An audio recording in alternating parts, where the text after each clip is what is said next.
చాలా మంది ఇక్కడ గిరిజన మన విలేజర్స్ కి సంబంధించి ఒక 30 నుంచి 40 గ్రామాలు అయితే చాలా ఇబ్బందులు పడుతున్నామండి.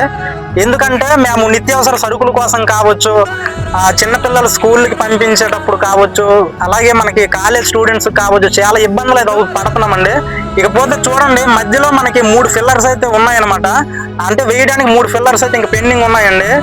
ఆ బ్రిడ్జ్ అయితే మొత్తానికి అంత బాగానే జరిగింది, కానీ ఆ మధ్యలోకి వచ్చి 3 ఫిల్లర్స్ అయితే పెండింగ్ ఉన్నాయండి. ఇదైతే ప్రభుత్వ అధికారుల దృష్టికి అయితే తప్పకుండా తీసుకెళ్లాలని మనస్ఫూర్తిగా కోరుకుంటున్నానండి. ఇకపోతే మన విలేజర్స్ కూడా ఇక్కడ ఉన్నారండి, వాళ్ళు కూడా ఇప్పుడు మాట్లాడతారు తప్పకుండా. ఎందుకంటే మా బాధలు అనేవి అలాంటివండి ఇక్కడ.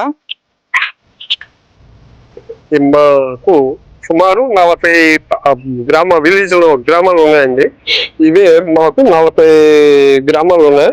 అందులో అంతా గిరిజనులే ఉన్నాం.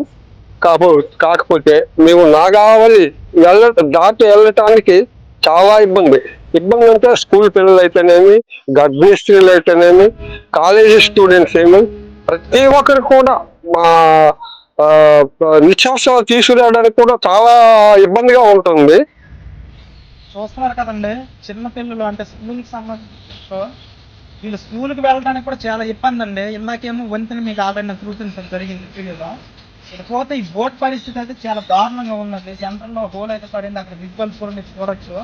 డ్యామేజ్ అయితే అయ్యిందండి. ప్రభుత్వం నుంచి వరకు ఈ బోట్ గురించి అలాంటి రెస్పాన్స్ కూడా రాలేదనమాట. దయచేసి మీరే ప్రభుత్వానికి కూడా తప్పకుండా చేరుస్తారని, ఈ వార్తను అయితే తప్పకుండా చేరుస్తారని మనస్ఫూర్తిగా కోరుకుంటున్నానండి.